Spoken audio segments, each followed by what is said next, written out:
Throughout the internet, there are things that happen in the shadows, things you either don't want to remember or things that you just can't forget. And when it comes to fandom incidents, there are a lot that just linger in the back of the mind. We're gonna talk about incidents that range from Rick and Morty fans being insane over a sauce to cheese graters being in holes they shouldn't be. So let's talk about some more fandom incidents, shall we? Man, I cannot lose my job right now. I'm still paying off that painting I bought.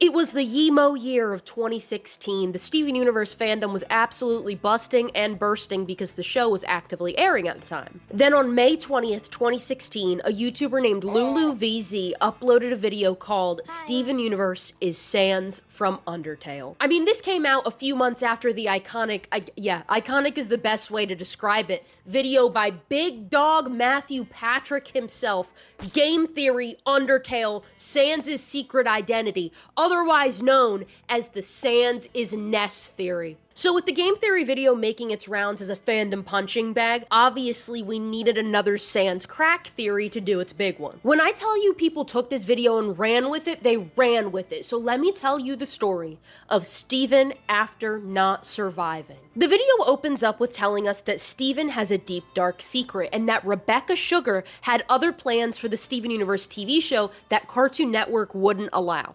Then we transition to the episode called Steven's Birthday, the official episode where he turns 14 years old in the show. So Steven feels sick, and you can look at him and see that, yeah, he looks pretty sick. And Connie is telling him, hey, what's wrong? You look really sick, and Steven just brushes her off. Then we pan over to Connie talking to the Gems, looking really worried because Steven looks pretty worse for wear. Then while Connie's talking to the Gems, it pans back over to Steven, who's looking tired, his face is sunken in, and he's donning a very, very familiar blue hoodie and sweat shorts. So Connie and the Gems take Steven to the hospital, where Connie's mom unfortunately tells Steven that he has an advanced state of cancer. So Steven immediately starts chemotherapy, and during said chemotherapy, Connie's mom explains why Steven has this cancer, and it has to do with his rose quartz gem. Connie's mom explains while the rose quartz gem has similar properties to other gems that were created on Earth, there is another alien-like component that was merging with Steven's human cells as soon as he was born, causing tumors to accumulate inside of his body. They offered to remove the gem from Steven's body since that's what was causing the cancer, but they would have to destroy the gem to do so, which Steven obviously refused, but it refused.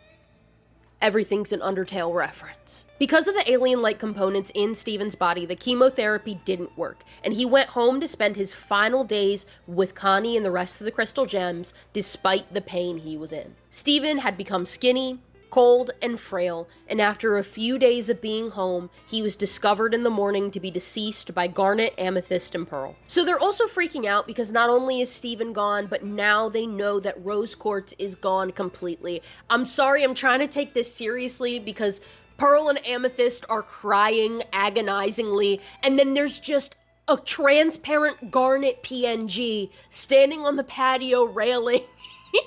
Okay, it's not funny. It's not funny. I have to lock in. I have to lock in because Garnet, Amethyst, and Pearl shattered their own gems out of grief for losing Steven and losing Rose Quartz a second time. So Rebecca Sugar obviously couldn't make this the ending to the show, especially for a show on a children's network. So who could adapt this ending? Well, that's a really good question, and the answer is Toby Fox. So, Toby Fox, best friend of Rebecca Sugar, thought, okay, what if Steven died and was transported into the underground and became one of the most iconic Tumblr sexy men of all time, Sans, otherwise known as Steven after not surviving. What a crazy turn of events. Wouldn't we? So this picture was going around everywhere, but it really started making its rounds after it was posted on r/Steven Universe Circle Jerk. Then it made a wraparound. It made a wraparound in 2019 because of a user on Tumblr named Chenhonks posting a redraw of the scene of Steven in front of White Diamond with like when he's like holding himself, like his gems. This scene. And then this is the redraw. That one. So then a bunch of people started just redrawing Steven as Sans Undertale and redrawing screen caps from the show as Steven as Sans, which I feel like qualifies as an incident because of the video that was paired with it. In 2016, when I saw the video, it freaked me the fuck out. I'm not gonna lie. I was 15 in 2016, and that video scared me. I saw it and I was like, whoa. I need a minute to think about this. At the time, I knew a lot of people who thought this fan theory was real, online and in person, but I feel like that just says more about our naivety than it does about the incident, because rewatching the video now, it's like, yeah, no shit it wasn't real, but it looked so convincing when I was 15. I swear it looked so convincing. Anyway, Sans' Ness versus Steven after not surviving. Who you putting money on if they gotta run a 30? Cloud? Is that you? Oh my god, that makeup and that dress! Nailed it, I know, thank you. Moving on. In 2022, we were still coming off the COVID-19 pandemic. Lots of places were still actively social distancing, working from home, and holding meetings online. There was an important meeting happening in the Italian Senate, and some people decided, yeah, we're gonna show up in person, while other people decided that they were gonna join via Zoom. This meeting was being held for transparent public service, which they had Nobel Prize-winning physicist, sorry if I butcher these names, Giorgio Parisi in attendance. Maria Laura Montavani, who had created the Zoom meeting and was also in attendance in person, posted a link to join the meeting publicly to her Facebook page with the password to the meeting as well. This is a pretty normal practice, but if you remember the Zoom raids from peak pandemic time, you would know that this was actually, how do I put this? Fucking stupid. Halfway through this meeting in the Italian Senate, someone in person yells something in Italian about a sex offender. Well, someone had infiltrated the Zoom meeting and was in the middle of screen sharing something interesting. What were they screen sharing? Oh, Tifa Lockhart getting back shots from Cloud Strife from Final Fantasy for a good 30 to 45 seconds. Oh, also on live Italian television on the channel called Senato TV. So the result of this was very Italian. People were editing Tifa in front of the Italian flag, in the Italian parliament, who posted my nudes on twitter.com type shit, you know what I'm saying? Honestly, it is astounding to me how long it took the Italian parliament to kick this person and to realize, oh my god, Tifa Lockhart's getting back shots on live Italian television. Looking at Maria's smug face in the Italian Senate made me go, maybe she was enjoying it low-key. Maybe after this meeting in the Italian Senate, she went home, booted up her computer, went on to Rule 34 and looked up video Tifa Lockhart. Obviously, it was edited out of the original Italian Senate VOD, but you can still find videos kicking around the internet, so if that's something you're interested in seeing, go fucking look it up on your own. I'm not showing you Tifa Lockhart getting back shots from Cloud Strife.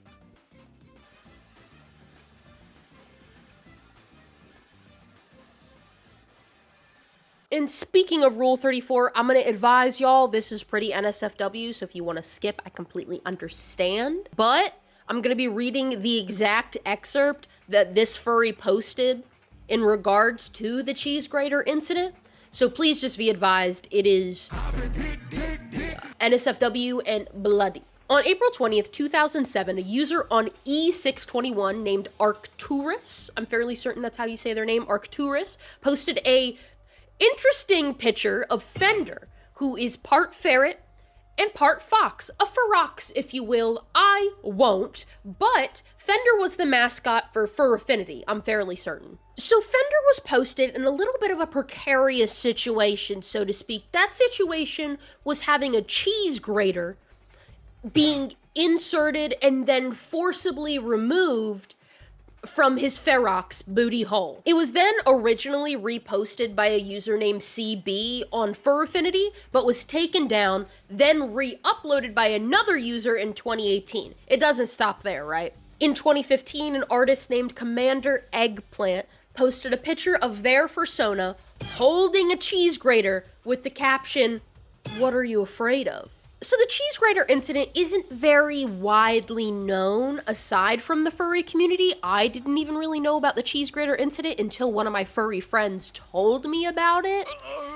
Over the years, there were multiple furries and other artists who made funny fan art referencing the cheese grater incident. But then the year 2017 rolled around. So there was a copypasta that was posted onto multiple furry subreddits, being r/furrypasta and r/furryirl, and they got around 80 upvotes each at the time. A week later, someone on r/outoftheloop posted, "I've been imagining the details from the cheese grater image, so I'll tell you all in excruciating details. Enjoy!" The copypasta is as followed. You're alone for rocks, driving. You're a virgin, but you feel you're about to get lucky. You've been on Grindr and you thought you finally met the one after talking to them for ages. They seem nice enough. As you're driving, you're imagining how amazing it's gonna feel when you finally have sex. You pull up into the street, and as you're looking for the address, you can see an abandoned old shack that seems to have the address, so you worryingly pull into the driveway and get out of the car. You walk up to the door and ring the doorbell. A pair of hands quickly grab you and knock you out. You wake up against a wall, naked, as you get a glimpse of someone looking through a basket labeled Fun Time Toys. Smiley face. You wonder what he's gonna grab. A tail plug? Vibrator? The anticipation is killing you until he pulls out a metal object. You're upside down, so you couldn't exactly tell what it was, but you see the small holes in it and realize it was a cheese grater. He grins and walks over. "This is perfect for a like you," he says. You squeal as loud as you can before he grabs your face. "Quiet you, or I'll make this much more painful." You quickly pipe down.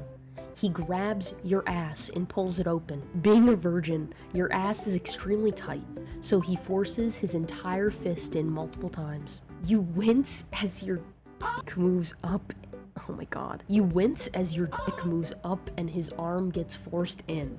He rotates his arm around through your ass. He grabs the cheese grater right before your ass tightens up, and he forces the big end of the cheese grater through. You squeal loudly as your ass begins to close up on the cheese grater. You feel your skin peel as skin flakes fall through the hollow end of the cheese grater back into your asshole. The cheese grater is now covered in your blood, and your dick rises as the cheese grater goes further and further in. He pulled out the cheese grater as you all over your face. Blood and tears covered in are splattered all over your face as he pulls it out. More skin flakes and blood fill your ass. You feel like you're about to die, and you pass out. Lord have mercy, bless their heart. I know y'all might never ever think of me the same after hearing that, even with the bleeps, but I had to witness a cheese grater being forcibly removed from a furry booty hole. Just another Skedge-tastic Tuesday, y'all. Come on. Szechwan sauce, and it's delicious. And then they got rid of it, and now it's gone. This is the only place we're gonna be able to try it. It's in my memory. Rick, you're doing this bit while your brain is melting. Okay, all right. In Season 3, Episode 1 of Rick and Morty, Rick goes on a rant about the discontinued McDonald's Szechwan sauce, saying his entire life goal was to have the sauce again. This is in reference to a promo that McDonald's was holding in 1998 after the release of Mulan, where they had a limited Szechwan sauce that came with a meal. The episode released in April of 2017, and Rick and Morty fans were going cuckoo crazy bonkers over this damn sauce, begging McDonald's to bring it back. Then on July 29th of that same year, Justin Roiland, the creator of Rick and Morty, tweeted that he had received a container of the aforementioned sauce. So in October of 2017, McDonald's re-released the sauce at select locations, and they had critically underestimated just how many people would actually show up to get this sauce. Participating locations received very limited quantities of this sauce, sometimes as few as 20 packets per store. This caused an immediate mismatch between supply and demand. On the day of release, fans lined up outside of participating McDonald's locations and non-participating McDonald's locations for hours just so they could get this sauce. Instead, most locations ran out almost instantly. People were treating the employees terribly over something they could not control, and even causing damage and riots at certain locations. It was a logistical failure that McDonald's did not anticipate and had to publicly address. Then, came the videos, the aftermath. There were people jumping on counters.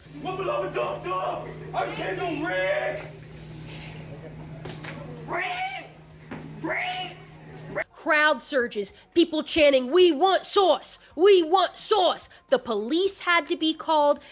Even my local McDonald's, I remember this vividly. My local McDonald's didn't get any sauce. It was a whole fucking thing. People were pissed. People were screaming. It was a lot. It was a lot. With the limited amount of sauces that were Rick and Morty branded being in public, people realized, oh shit, I could resell these.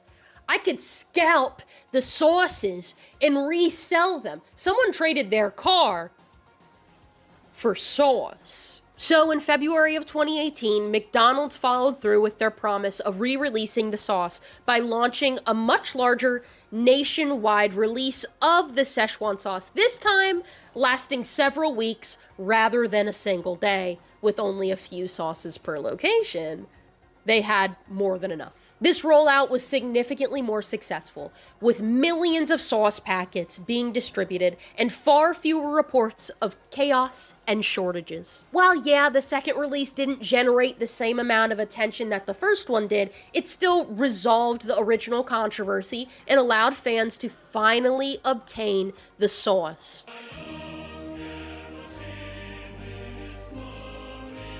The year was 2020. We were all locked inside our homes, Junko posing to our heart's content. And then April rolled around, and Kokichi 2020 started trending on Twitter. It started trending on Twitter around the same time as the Russian presidential election, and it all stemmed from an account called Kokichi Loves You, a roleplay account who posted this. "It's official, guys. I'm the new president of Russia. I don't know how it happened, but the supreme ruler has to do what he has to do."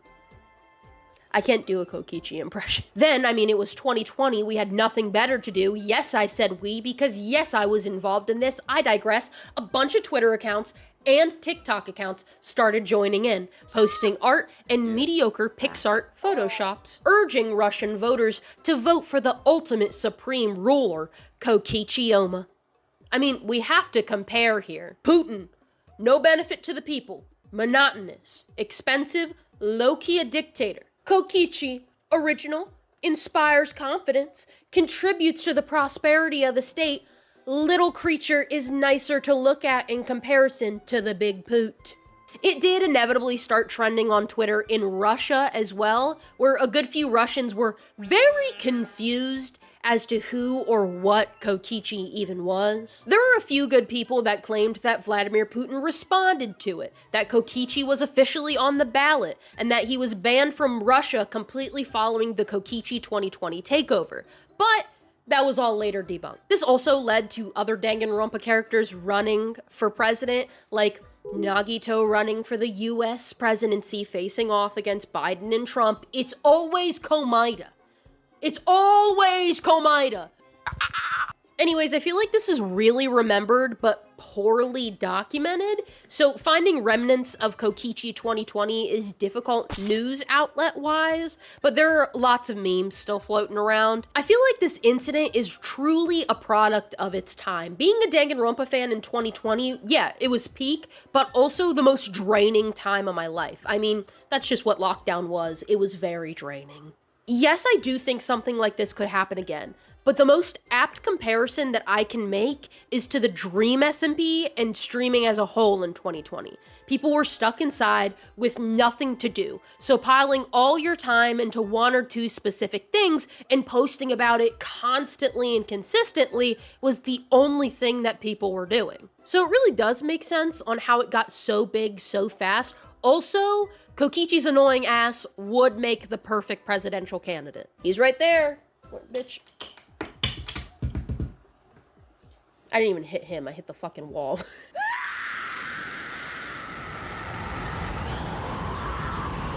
Now, I'm combining two incidents into one section of this video. Why are there so many period-related incidents in fandom culture? Anyways, we're gonna do Bakugo first. Bakudeku slime, Bakudeku slime, Bakudeku slime, Bakudeku slime. The year was 2021 and I was innocently scrolling through my TikTok wondering where the day may take me.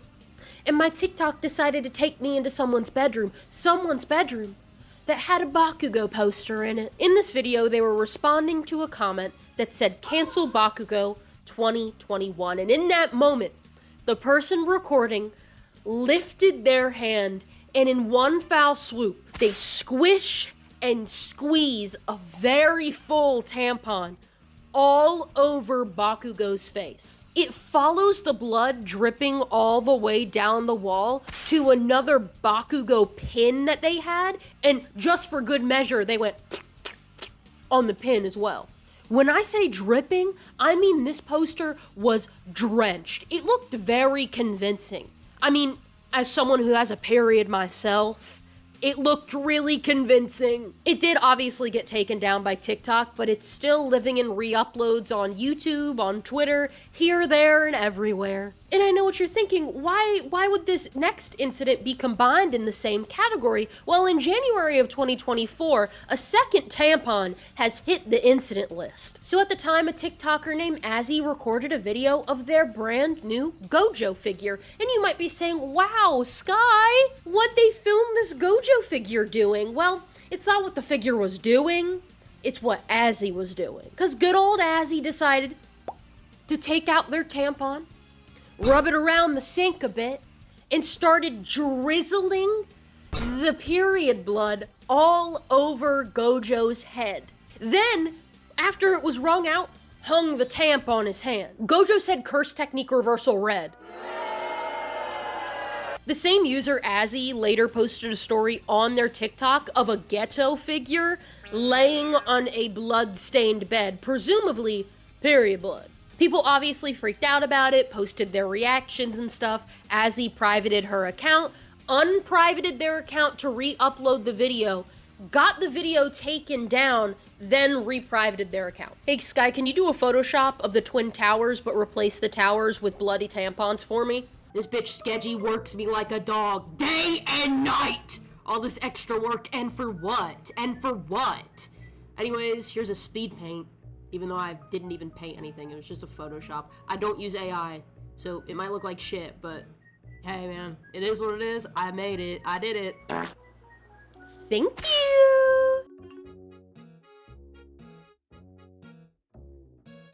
Fandom incidents are either very well documented or not documented at all. Some are just doomed to only be remembered as a passing thought in people's minds. Which is great in some cases because I don't particularly want to visualize a prolapsed furry cheese grater butthole frequently. I don't at all. I wasn't aware of all of these incidents. Some of them I was viscerally aware of, and then others I just wasn't super educated on. I've been trying to find more niche incidents to throw in with a well-known one here and there, but I don't want to talk about the same incidents that I've heard about over and over and over and over and over again. Like, yes, I do know every detail about the Rainbow Dash Jar and the Zootopia abortion comic, but so do most people. Let me not say most people, because not everyone spends their free time writing essays in MLA format about the importance of a parent getting a queer Warrior Cats fanfiction taken off Wattpad in 2017. That might be in the next video. It's a fun hobby. I like it.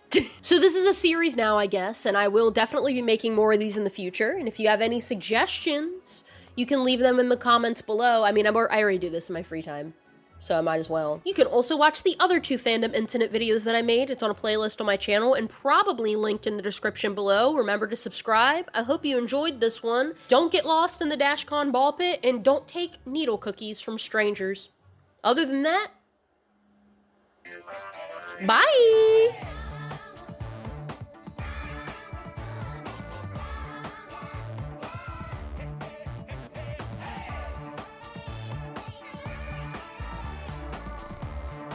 Bad bitches love me, something about a slushy. Oh, okay.